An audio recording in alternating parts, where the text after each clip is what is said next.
Nandipadu high స్కూల్లో 9వ తరగతి చదువుతున్నాను. మాది నందిపాడు గ్రామం.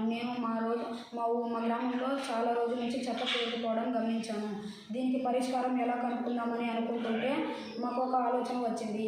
ఈ చెత్తలో నుంచి తడి చెత్తను, ప్లాస్టిక్ను వేరు చేసి ఆ తడి చెత్తను ఒక పెద్ద గుంత తవ్వి దాంట్లో వేసిన తర్వాత మన ఇతరుల ఇళ్లలో నుంచి కూరగాయల వేస్ట్ను తీసి ఆ చెత్తలో కలిపి కొన్ని ఎర్రలు మరియు ఒక బకెట్ నీళ్లు వేసి మొత్తం కలిపిన తర్వాత కొద్ది రోజుల తర్వాత అది ఎరువుగా మారింది అని ఆలోచించాము.